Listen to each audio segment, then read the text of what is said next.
Welcome everyone. Thank you for joining us today. My name is Emma Goldblatt and I'm the Program Manager of Peace Advocacy Network. PAN is a nonprofit organization and our mission is to promote a peaceful existence through veganism, social justice, and respect for the Earth's inhabitants and resources. PAN strives for the absence of violence in the lives of people and animals by eliminating oppression and inequity. To this end, PAN is committed to fostering, cultivating, and preserving a culture of diversity and inclusion among everyone we work with. I wanted to introduce our wonderful panelists today. First, I wanted to introduce Ben Williamson, who has over a decade of experience with leading animal protection organizations. Originally from London, he began his advocacy career in 2012 at PETA UK, breaking major stories and conducting undercover investigations, including exposing the Queen's involvement in cross-channel pigeon racing. Ben later served as PETA's senior international media director in Los Angeles, uncovering issues like the Angora industry and the monkey selfie lawsuit.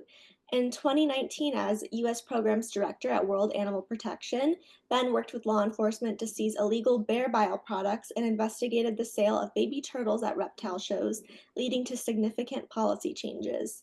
Since 2021, he has served as Executive Director of Compassion in World Farming USA, overseeing impactful campaigns such as 2024 investigation into calf shipping from Hawaii, featured in the New York Times. A frequent media spokesperson, Ben has appeared on NBC, CNN, Fox News, CBS, and Good Morning America, and has authored op-eds for USA Today, Newsweek, and The Hill. Also joining us, we have Becca Rogers, who is the Leadership Development Manager at New Roots Institute, where she oversees a fellowship program empowering high school and college students to lead campaigns for plant-based food policies, legislative reforms, and educational initiatives to end factory farming. Her work includes advancing plant-based defaults in institutions, expanding options in restaurants, and lobbying for animal welfare policies like octopus farming bans. An active member of the Animal Policy Alliance and DC Voters for Animals, Becca has contributed to farm bill advocacy and ballot initiatives. With a background in neuroscience, she began her career as an undercover investigator exposing animal cruelty, driving legislative changes in California, and earning coverage in the New York Times and the Washington Post. Becca has worked with the U.S. Census Bureau, Department of Commerce, White House Office of Science and Technology Policy, and the FDA on student-led sustainability and public health projects. Based in Washington, D.C., she combines her passion for animal welfare with a dedication to movement building and advocacy. And we also have Rabbi Shmuly Yanklowitz joining us, who has twice been named one of America's top rabbis by Newsweek and has been named by The Forward as one of the 50 most influential Jews and one of the most inspiring rabbis in America. Rabbi Shmuly is the author of 27 books on Jewish ethics, and his writings have appeared in outlets as diverse as the New York Times, the Wall Street Journal, Washington Post, the Guardian, and the Atlantic, among many other secular and religious publications. He has served as speaker at the World Economic Forum in Davos, Switzerland, and as a Rothschild Fellow in Cambridge, UK. Rav Shmuly received a master's from Harvard University and Yeshiva University and his doctorate from Columbia University. He was ordained as a rabbi by Yeshivat Hovevei Torah, along with 2 private ordinations in Israel. He serves as the founder and president of Shemayim Jewish Animal Advocacy. He and his wife Shoshana and their 4 children live in Scottsdale, Arizona. They're also foster parents. So with that, welcome to our panelists. Thank you so much for being here. I am ready to jump in and start asking some questions. So I've got several questions for the panelists, and then at the very end, we will hopefully have time for a Q&A, and we'll just ask that you put your questions in the chat, and then we'll get those answered. But with that, I wanted to start by asking, what do you see as the biggest political challenges for animal advocacy today? And can we start with Becca? Sure. Yeah, really great question. There were 4 main areas that came to mind when I was thinking about this. Not all this affects my work at New Roots directly, but more so across the movement. So I think that corporate deregulation is something that's going to continue to be a big problem. potentially some rollbacks in environmental protections, like tracking pollutants and clean water, particularly from factory farms. I think actually a weakening of some of the existing animal welfare laws in the US, even though they're not great as is. I was actually reading a publication from the dairy industry the other day that said, quote unquote, for dairy farmers, deregulation could mean streamlined operations and reduced compliance costs with fewer regulatory hurdles. There's an opportunity to enhance efficiencies and accelerate production processes, potentially boosting domestic and global competitiveness. So that was particularly concerning to read that the dairy industry is quite excited about some potential deregulation. Another area is state level right to farm laws, which recently Joyce Tischler from Lewis and Clark was on a podcast and mentioned this being a concern. So these laws would block local communities from passing regulations that could improve animal welfare. It's particularly like Iowa, North Carolina are problematic there. Another one is the Dairy Pride Act, which is a piece of federal legislation that's been introduced a number of times, but it has been reintroduced, and this would restrict plant-based milk, cheese, and yogurt products from using terms like milk and cheese in their labels. So we've seen this before, but always something we have to deal with. And then lastly, the Farm Bill is something that's on my mind a lot. So preventing some really bad language, like what was in the Ending Agricultural Trade Suppression Act, the EATS Act. That type of language would undo Proposition 12, which established minimum space requirements for some animals on factory farms. So lots to be aware of and challenges that could potentially affect us in the coming years. Okay, thank you for letting us know about those. Ben, did you have anything to add to that? Yeah, I think Becca summarized the landscape for animals quite well there. I'll just add that the organization that I currently work for, Animal Outlook, we're not so focused on legislative change. We have a legal advocacy strategy that uses the court system. So we try to do impactful legal advocacy for animals. And I think that's not really going to change much. We might come on to some opportunities that we see, but the shifting political landscape, certainly federally, in my previous experience, the difference between a Trump administration and a Democratic or Vilsack when it comes to animal agriculture administration was you couldn't get anyone on the phone in the Trump administration. People were constantly changing jobs, and they were not from the apparatus of modern agriculture. They were from the outside, and so they had no interest in dealing with animal rights people, animal advocates.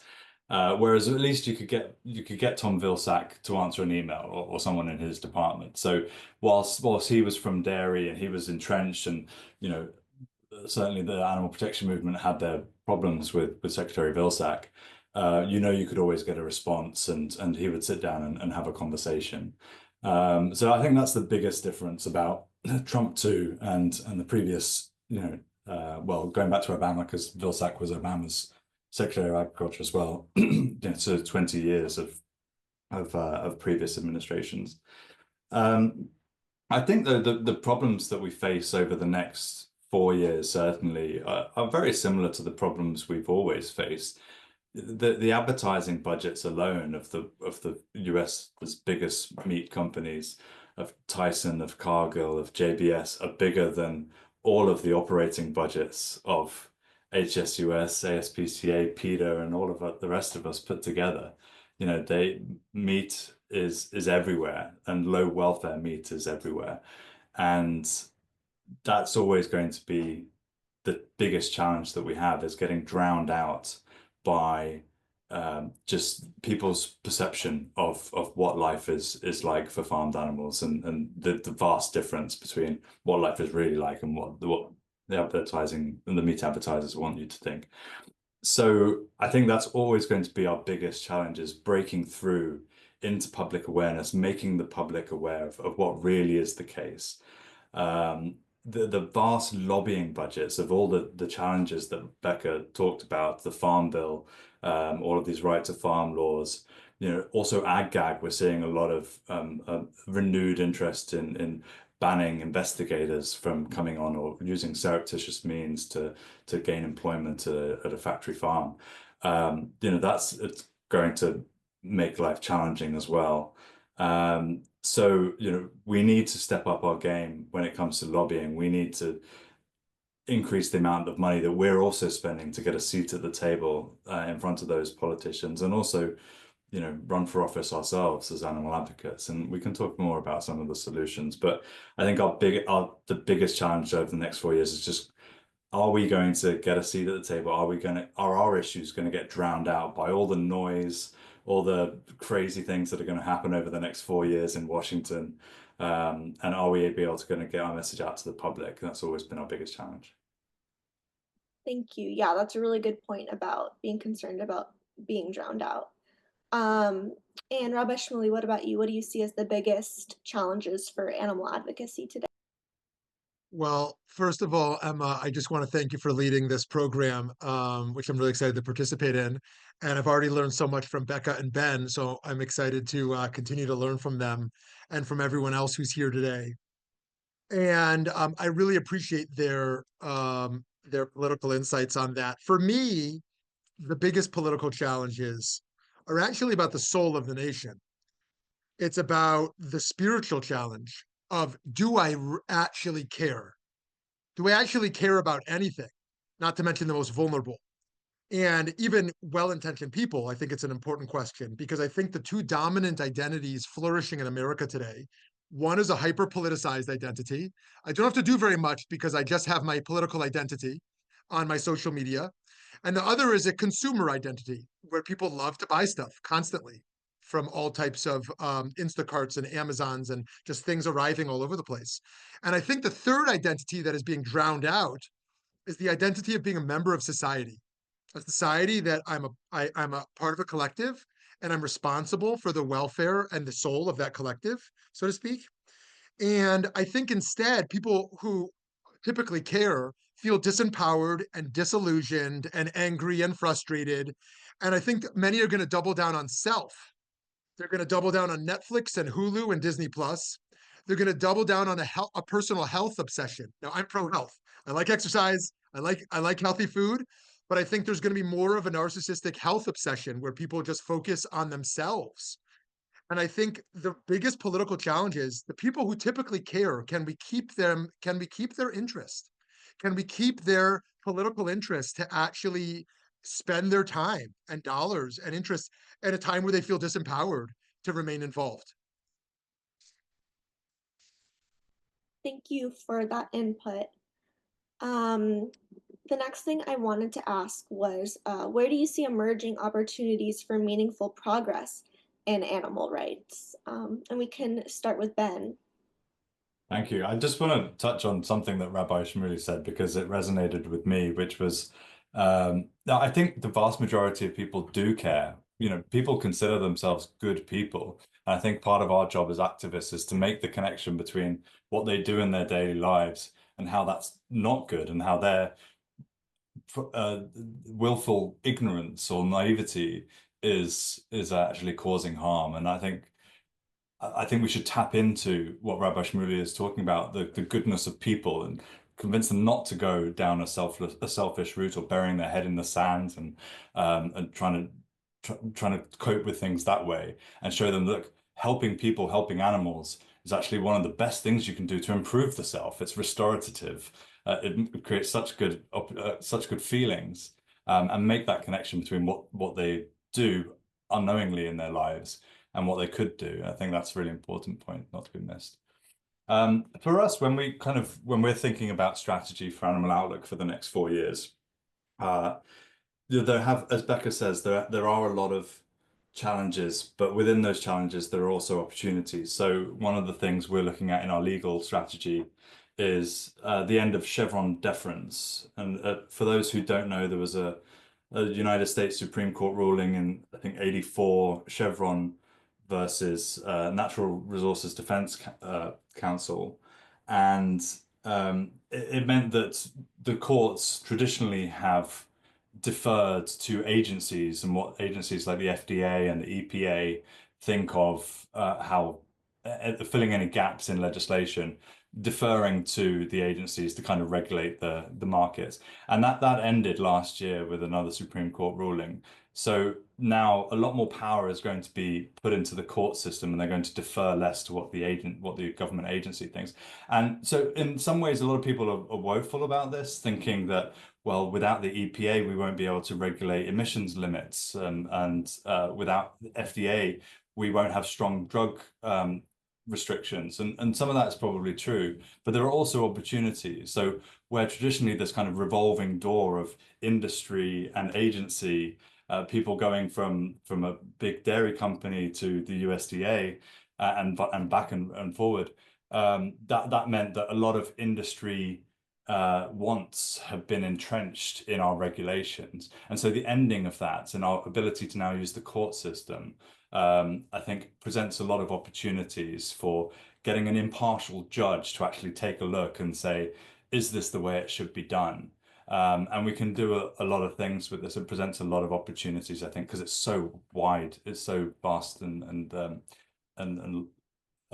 yeah, presents a lot of opportunities for us. I think another thing we're looking at as well is, we've heard a lot about the deregulation of free speech.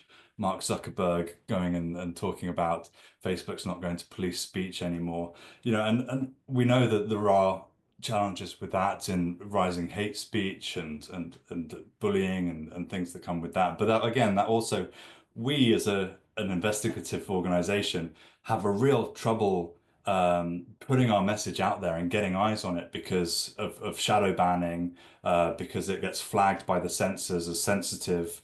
If there are opportunities to deregulate and lower content moderation, we can put a lot more of that stuff out and get more people to see it.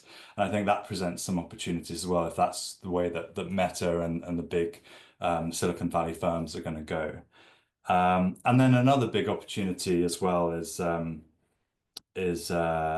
schools and universities, and just we see so much talent coming through now. There's so much awareness of animal issues among being taught in our universities on the curriculum, animal law, animal welfare and farming courses. So I think with the quality of graduates that are coming out and going into the market, a lot more than in my day when I started. It wasn't being taught in universities, and now it is. And I would just say opportunities. It's not really political. It's not really the topic of this. But we've got to be using AI more. Our team at Animal Outlook is something I've impressed upon them since I've come in. We use it. I think if you're not using it on a daily basis to help you craft your letters to legislators, to help you craft your emails to your audiences, to help you respond to emails, to create lists of tasks for you to do, then you're not being as effective an animal advocate as you can be. So I would just get onto ChatGPT, or we use Chat NGO, which is given to us through a philanthropic partner, and start using that, and it will change your world as an advocate. Thank you. I love hearing some positive spins for what's going on. Becca, what about you? Where do you see some emerging opportunities for progress? Yeah, well, first off, I cannot agree more on the AI front, Ben. Like, it's completely been a game changer. I use AI absolutely every day, and I think we're going to try to figure out ways we can use it more. So it's just improves efficiency for us so much.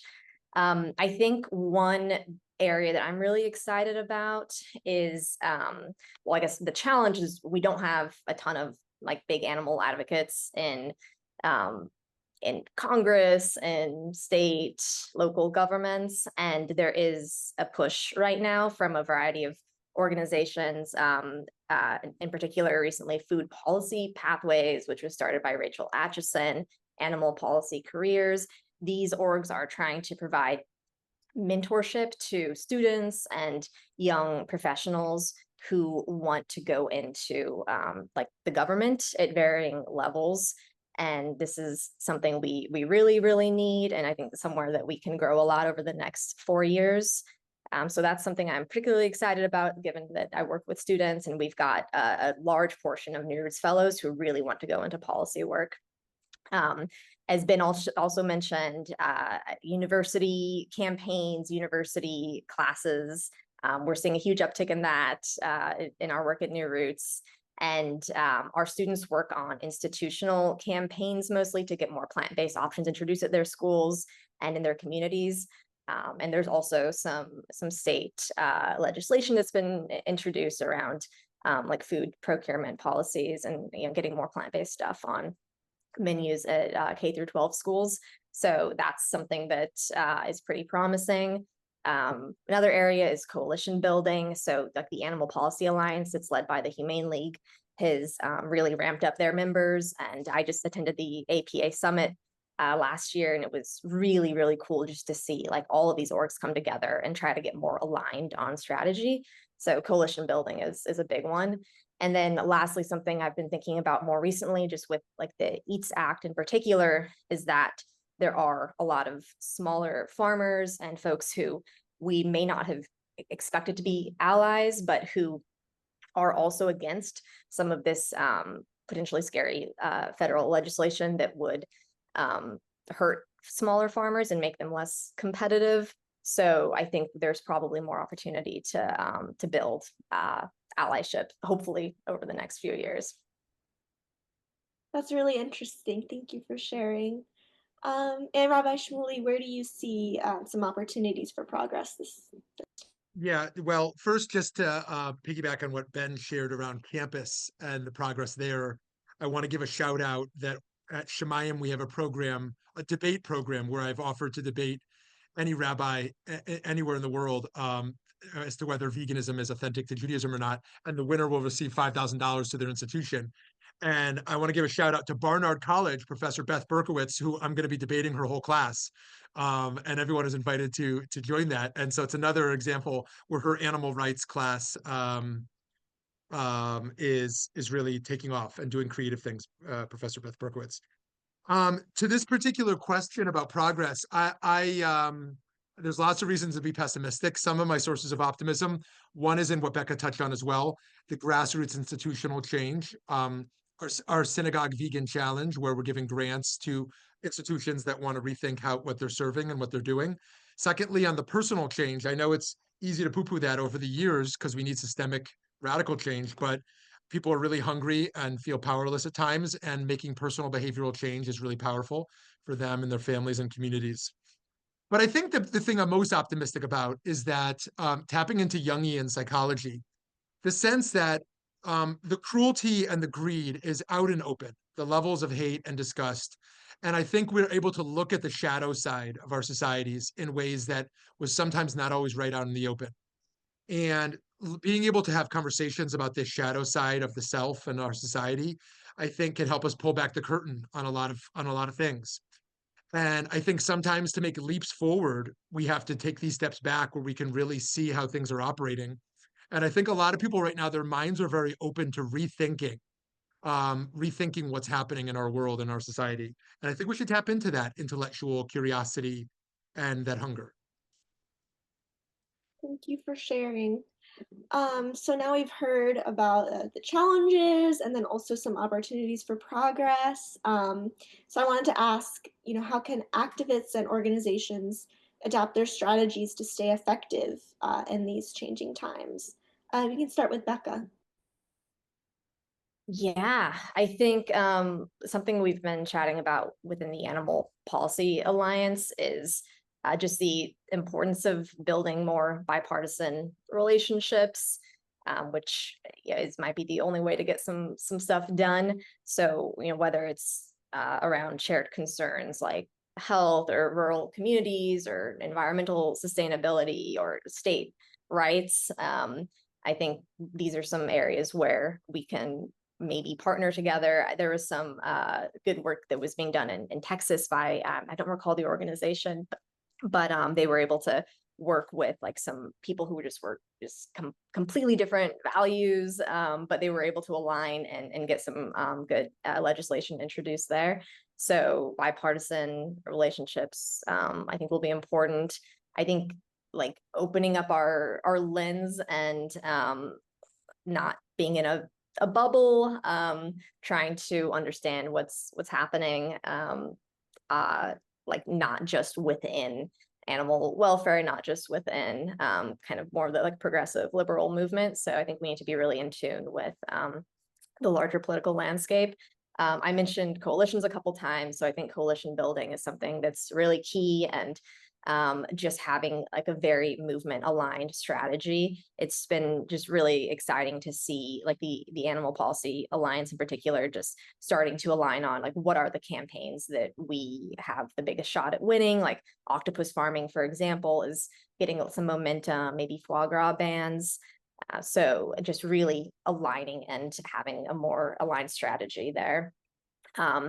And then I think for orgs working on policy, there's been more conversation around like looking at local and state level wins, because federal change is a little more challenging. We definitely need to be on like the defense with a lot of stuff like the Dairy Pride Act and ag laws and Farm Bill, but looking at some of the maybe easier wins at the state and local levels could be another approach. For sure. Thank you for sharing. Ben, how about you? How do you think activists and organizations can adopt their strategies? I think Becca's right. I think we will we will have to see which parts of our message are going to resonate with the new, political climate, which is more right-leaning. So I think some of those things that we've known for years, that massive government subsidies supporting the price of animal products is actually a waste of taxpayer money, and those kind of arguments can increasingly resonate with the Freedom Caucus, which is growing in strength in Washington. And the White Coat Wastes, a fantastic organization that campaigns against animal testing, but also the amount of money that the government spends wastes testing on animals and through the NIH.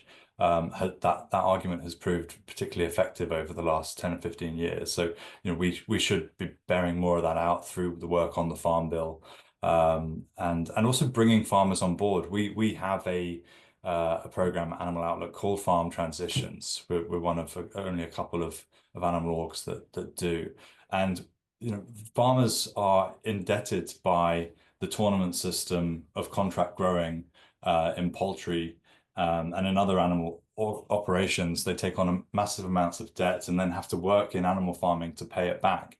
And so the same cycle, the same apparatus that entraps and enslaves animals for food is also entrapping farmers who would like to have the freedom to farm other things but can't, because they're held down by these contracts and this tournament system. So we're helping farmers to break out of that cycle. We're about to launch our first transition barn. So a farmer in Alabama was farming chickens for many years, and we've helped him convert his chicken barns to produce lettuce, and we're going to launch that in the new year. We've got contracts with the school lunch program in Alabama, and so that's really exciting. And I think bringing farmers on board and showing this isn't kind of city liberals against rural America. This is multinational conglomerates against us all, causing rural migration, causing generations of farmers to be put into poverty. And we have to kind of all rebel against this system that's created so much suffering in the world. So I think those kind of arguments. And then when Rebecca talked about the kind of cultivated meat, there's an argument about deregulation of markets. Why should anybody tell me what I can call the product that I'm trying to sell? No one's confused by calling something plant-based milk or almond milk, or you know exactly what that is. So it's just a form of monopolization and of protectionism, and those kind of things resonate with the more libertarian arguments that are increasingly powerful in Washington as well. But I think going back to something else Rebecca said, so grassroots, we do have to take this local. If we can't have any luck changing, and history would show us that it's really hard to get federal bills to protect animals passed through Congress and let alone the executive, and have any luck there. Taking it back to the grassroots, get to know your congressperson, get to know your council person. How many of us do know the name of our council person? And trying to affect change in your neighborhood, either a foie gras ban or a pet store ban or something like that other cities have adopted. Get to know that whole protest write letters, I think we can create an enormous amount of change locally. And when Rabbi Shmuly is talking about kind of people becoming introverting into themselves and into their communities, that can be a very powerful force for change if they just take their local community and try to create some good there. So yeah, there's a lot of opportunities if we kind of think locally and think about the message that's we're trying to resonate with a particular audience. Great points. Thank you for sharing. Rabba, Shmuly, anything to add? Yeah, I love what's been shared. And I've been thinking a lot about kind of some of the depression that's in the climate change world, and how that's actually affecting mental health for those who have that as their primary issue. And thinking about how the most successful movement, in my view, in America over the last decade, has been the LGBTQ movement, in terms of much of their progress. And I think one of the many reasons for that has been their focus on positive messaging. It is not a rage-based movement. It is primarily a pride-based movement, a love-based movement. And I'm not critiquing movements that are based on rage. I think there's a place to be angry. I'm certainly angry, in this animal rights work. Um, but I do think that there's something to adapt here, that I think people think animal rights activists, they think angry people. Many people think that. And I think that there is something to think about as to whether adapting to a strategy that is a love base, that is a happy, positive movement, if that's going to be more effective at a time where people who might care about this might feel really down. So that's one thought. The second one, tapping into Ben's point around subsidies and economic benefits, is just tapping into, again, what I said is kind of a self-interested moment of people thinking about their own financial benefit, their own health benefit, their own community benefit of alignment, and tapping into that sense that this is good for you. This will make you happier and more connected and feel better and more sustainable. And but the last thing I want to say is, I was recently at a talk with Jane Goodall, and she talked about how we haven't inherited the land from our parents, but stolen it from our children, and kind of zooming out in time, but also zooming out in life. She talked about the spirituality for her of working with biodiversity, with this tapestry of life. And I think that our ability right now to zoom out, and see ourselves interconnected and invite an elevated spiritual consciousness of connectedness that can be really meaningful for people, at a moment where people feel there's a fracture, there's fragmentation, to kind of rebuild that connection. Thank you for sharing. What advice do you have for building resilience amid political setbacks? We can hear from Ben first. Thanks, Emma. Yeah, I mean, that's tough. It really is. Burnout and motivation are real challenges within our movement, and we always have to focus on it being a long-term goal. It's not going to happen quickly. What's the phrase? We always underestimate what we can achieve in the long term and overestimate what we can achieve in the short term. We just have to have a long-term view of this, and that's the way to kind of build resilience. Maintaining your perspective and thinking, okay, I might not be able to change the world today, but if I just keep it up, if I make little changes every day, make little improvements, that's better for your mental health, and it's probably better for animals in the long run. We have to go back to our core principles as well. Focus on what is the mission, not get distracted by the day-to-day minutiae, things blowing us off course, and really focus on the change that we seek to achieve in the world. I think that if you go back to your basics and what really motivates you to turn up to this webinar and hear what people have to say, like what is it that's driving you, and really check in with yourself from time to time, that will keep you on the straight and narrow as well. Learning lessons, if we're not constantly learning from our setbacks, we're probably doomed to repeat them. So that is a way to turn a setback into an opportunity. Every challenge that's thrown at us is a lesson, and we can help more animals by really reflecting on those setbacks, and developing them. And then also taking times to celebrate small victories. We have victories every day, every week, certainly in our lives, in our work. and just celebrate the small things, and they'll all build up into a big thing up over time. So yeah, it's a difficult one. Take time for yourself, and remember why you're here, and remember that Rome wasn't built in a day.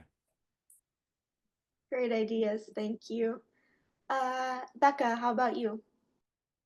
Yeah, big +1 to what Ben had mentioned around not getting too distracted by the day to day, especially right now, as I think a lot of people are reading the news and getting concerned or depressed.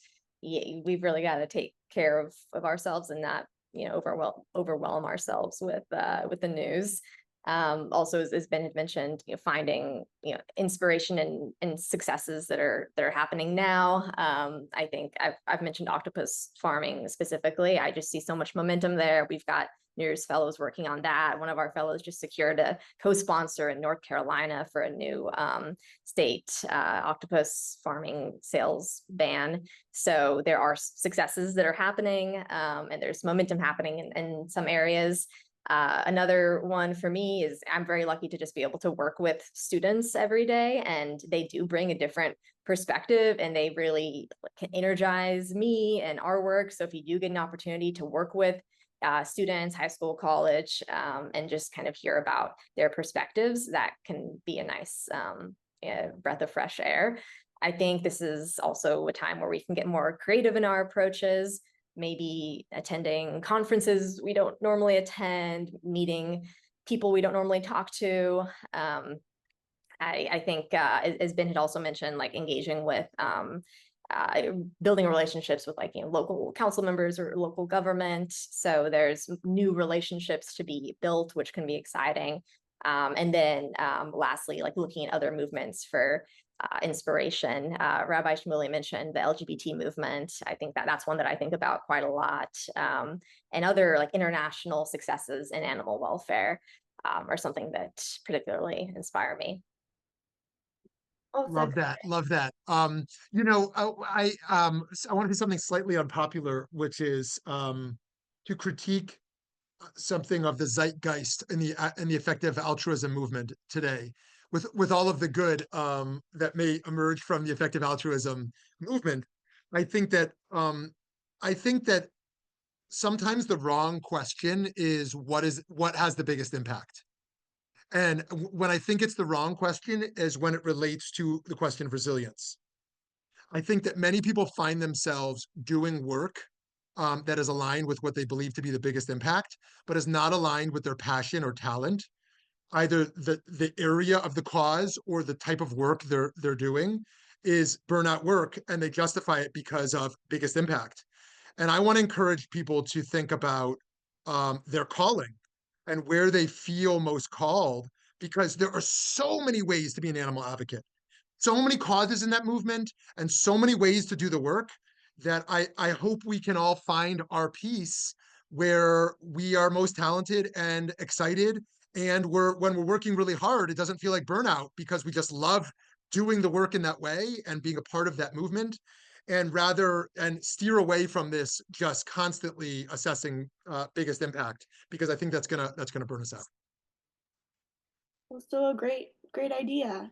Thank you, everyone. So we talked a lot about ideas, but what specific actions can the people here watching, activists and organizations take right now to make impact politically? Sorry, I didn't call on anyone. Ben, we'll start with you. Thanks, Emma. So what can you do right now? I mean, you can hopefully take the motivation, hopefully take some energy from this, and go and hold a local protest or write to your council person and just create those relationships with your local network if you don't have them already. We Animal Outlook launched something last year called the Animal Outlook Network, which brings people together and encourages exchange of ideas, and also gives people actions that they can take in their local community. So one thing that we have coming up is Veg Week, which we've been running for 20 years. If you go on to animaloutlooknetwork.com now, You can find out how to get your city to do a vegan proclamation and call and endorse Veg Week for Earth Week. There's a standard letter there, dear council person, please endorse Veg Week. These are the cities that have done it. And here's a standard issue proclamation as well that you can launch. And that kind of thing generates buzz. It puts veganism into the news, into the political apparatus.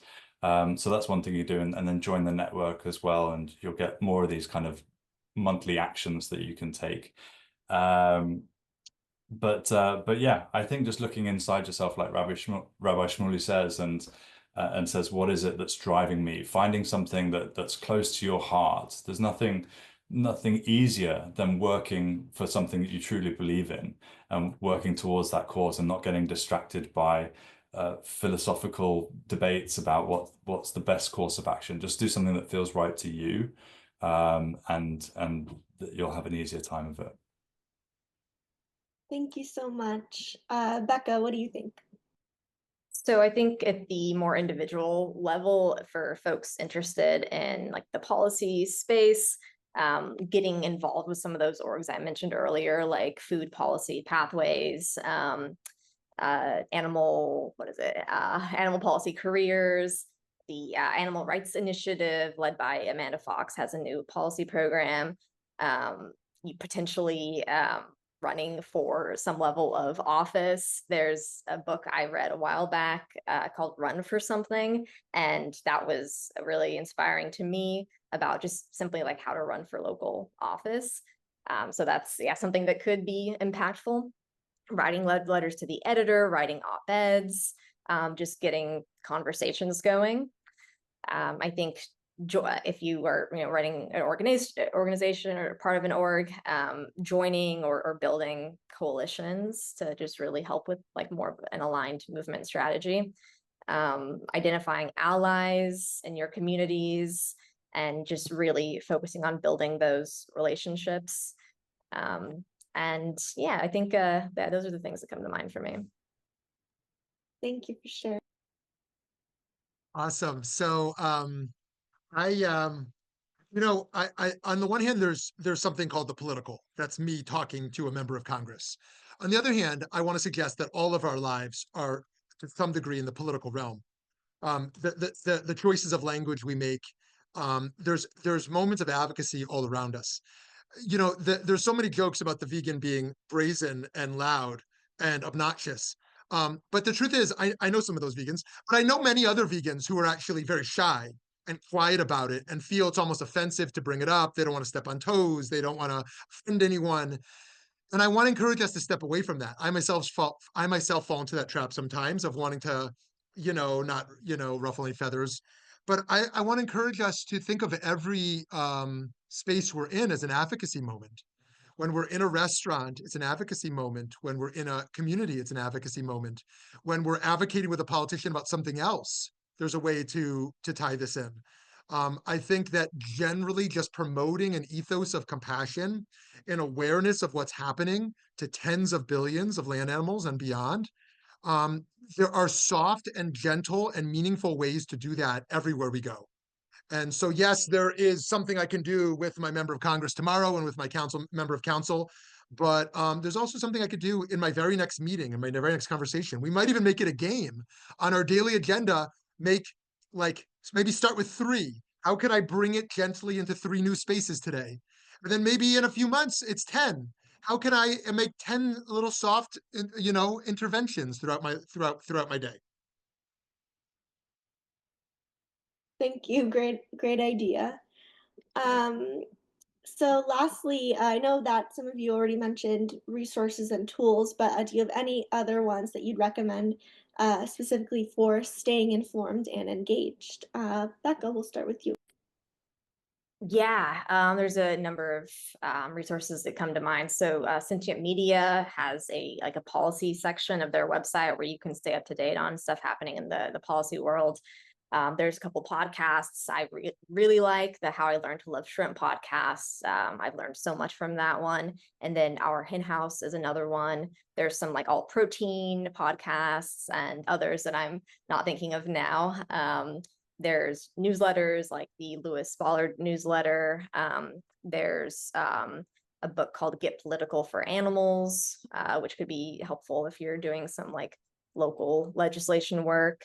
I mentioned the book Run for Something earlier if you're interested in like running for some level of office. I'm actually hosting a program called Advocacy Amplified with the Humane League and Mercy for Animals. And this is a community organizing program where we're training folks on how to do organizing. So that's somewhere to be more informed about kind of the latest tactics there. And I'll definitely plug the New Roots Institute Leadership Academy, which we're recruiting for. So if you're a student or if you know students, we do a lot of, we cover a lot of curriculum on factory farming and try to stay up to date with the latest on what's happening. Yeah. Thank you for sharing. I'll make sure to put that list where this video is posted. If you can send the link or more information about the event you mentioned, that'd be great. Ben, how about you? Yeah, Becca's right. Of course, she is on all of the resources about staying engaged with the vegan community and animal rights community. I would say that what we need to do though, as well as learn what's going on in our movement, is to look for opportunities outside our movement. So I'm always trying to see what's the environmental movement doing, what the workers' rights movement doing, try to build those coalitions and try to tap into the concerns that they have and how veganism ties into those, because we're not going to grow our movement if we just keep looking within ourselves. And so as much as you can take opportunities outside of veganism or outside of our movement to expand veganism, like a lot of things that people can do if they work for a company. Does your company have a vegan food purchasing policy? An ethical food, that's something that you could do that helps grow veganism, but in a non-vegan space. I'll also, as I said, the Animal Outlook Network. If you're interested in becoming like a leader for in your local community but don't have the resources, we'll give you money to get started, to buy a tablet computer, to show investigation footage, to do tabling materials. We'll send you all of that. So we've got regional chapter leaders in Nashville and DC and Portland, but we want to grow all over the States. So yeah, have a look at the becoming a regional chapter leader and on the Animal Outlook Network. And yeah, anything you can do, Rabbi Shmuly's right, on a daily basis, there are loads of actions you can do to help the lives of animals. And if you don't succeed, just try again. We won't succeed 90% of the time, but we'll grow by doing that 10%, making that worthwhile. Thank you for sharing. Great to hear some tangible things people can do. I wanted to mention while we're here that PAN does, we will continue to do the sort of programs like this to help animal advocates. So make sure to be following our newsletter to find out when we're hosting programs. And also we have a yearly Vegan Activist Academy. We have a current cohort going on right now, but you can stay and see when we reopen applications for that later this year, if that's something you're interested in doing. But with that, that was all the specific questions that I had. Do we have any questions from the audience? Please feel free to write them in the chat.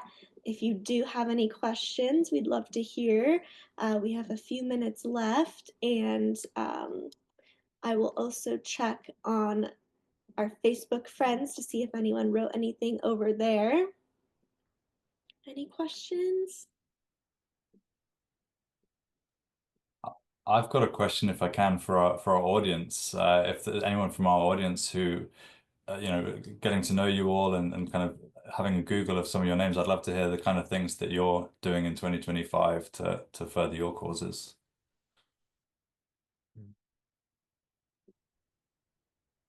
If anyone wants to share, please do. Feel free to unmute.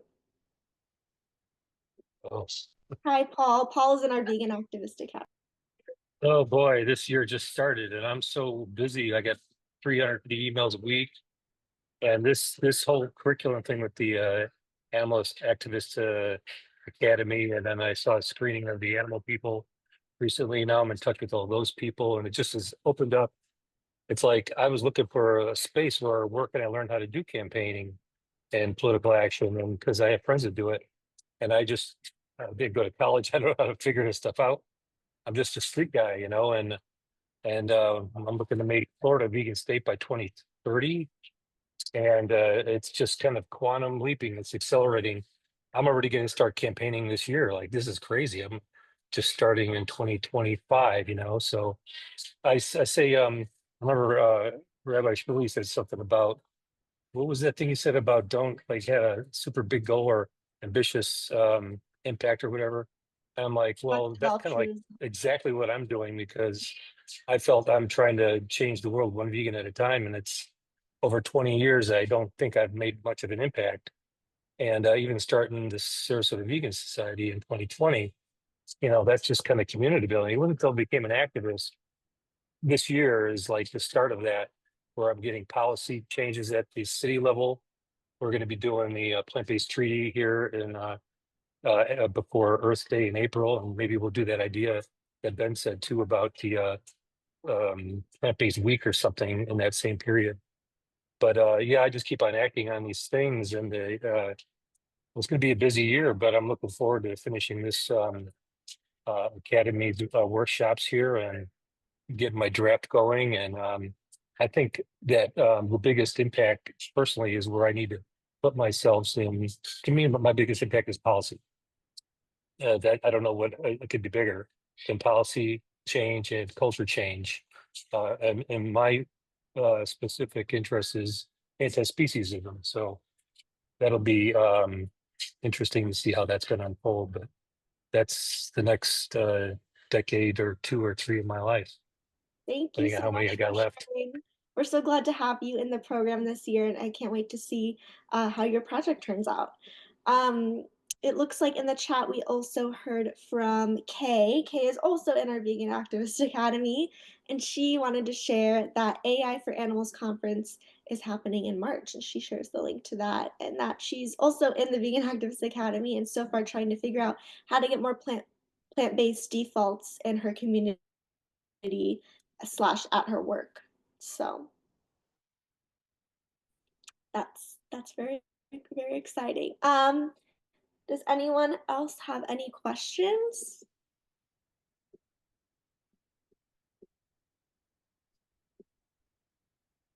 Okay, well, if we have no other questions, we can wrap up. I will make sure to put links to these wonderful panelists and their organizations wherever this video is posted so you can learn more.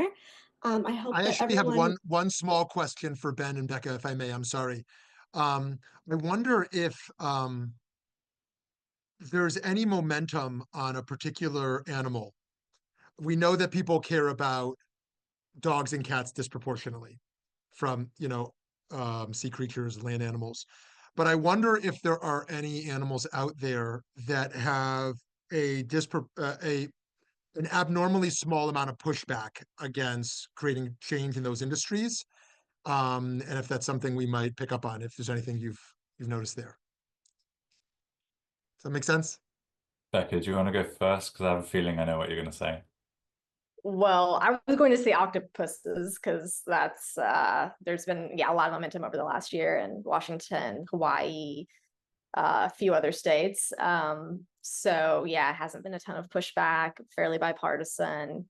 When it comes to like chicken, are you thinking of farmed animals specifically, or you're No, looking at the whole range. Yeah. oh gosh. Well, I think there's been some progress in the animals used for experimentation space, although I'm not an expert on that. Yeah, I think we've seen some progress with fur over the years, also some setbacks. But I think that the number one that comes to mind is octopuses. How about you, Ben? Yeah, I thought you would say octopus, and that California is the other state that passed the sales ban as well on farmed octopus. It's easy to fight an industry where there isn't any industry pushback because there is no commercial farming of octopus throughout the United States. So there's no one to represent industry side. So it's easier to pass these bans. Yeah, Rebecca's right. In animal testing, NIH is phasing out experiments on great apes. dogs and cats. We're passing pet store bans in New York and other places. I think the market is doing a lot itself on dairy, and plant-based beverages or milks, whatever you want to call them, almond milks, oat milks. It's now a third of US households that have these. So the market's doing a lot there, and I'm excited about these.